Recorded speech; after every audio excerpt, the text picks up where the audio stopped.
La foi véritable a un désir. Shalom bien-aimé dans le Seigneur. Notre méditation du jour s'intitule « La foi véritable a un désir ».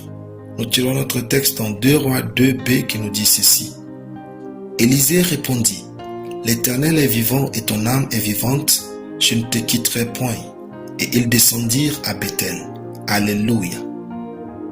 Vous n'irez nulle part si vous n'avez pas la foi avec un désir. Alors que le prophète Élie allait être enlevé par Dieu, celui-ci a dit à Élisée de se reposer et qu'il ferait le voyage seul, sans lui dire qu'il ne reviendrait pas vers lui. Mais Élisée lui disait à chaque fois, « Je ne te quitterai point. » Élisée avait la foi véritable, car il avait un désir précis. Frères et sœurs, il ne vous suffit pas de penser que vous avez la foi. L'important est quel est le désir de votre foi. Une foi sans désir est une foi dans le coma. Vous n'obtiendrez rien chez Dieu, car le désir est le signe de vie de la foi. La résolution inébranlable d'Élisée à rester avec Élie malgré les occasions répétées de faire demi-tour était le secret de son succès. Le succès commence par votre désir ardent pour quelque chose.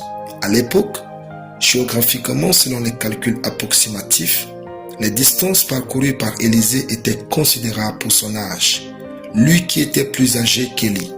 En effet, de Gilgal à Bethel, on a entre 12 à 16 km environ. De Bethel à Jéricho, on a environ 19 km. Enfin, de Jéricho au Jourdain, il y a entre 5 à 10 km environ. Par sommation, le tout reviendrait à une distance comprise entre 36 à 45 km environ. Car Élisée était prêt à parcourir tout le chemin, aussi long ou difficile soit-il. Le désir de la foi donne de l'endurance. Combien de distance allez-vous parcourir pour obtenir ce que vous croyez? Sinon, vous avez une foi de plaisantin. Dieu n'est pas impressionné par votre foi, mais par son désir. Parce qu'une foi avec un désir fait de vous quelqu'un d'inarrêtable pour le succès divin. Quand la foi a un désir, les obstacles ne vous arrêtent pas.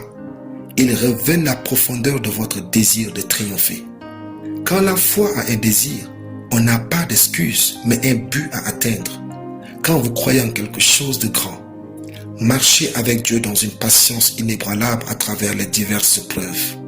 Vous n'êtes pas désavantagé lorsque votre foi a un désir. Votre désir est le miracle que produira votre foi. Tous les miracles ne sont pas répertoriés. Croyez ardemment pour le vôtre. Alléluia. Prions. Je marche dans la foi avec des désirs de succès en Christ. Amen. La lecture biblique en Osée 9 à Osée 11. Soyez bénis. C'était le plan du ciel.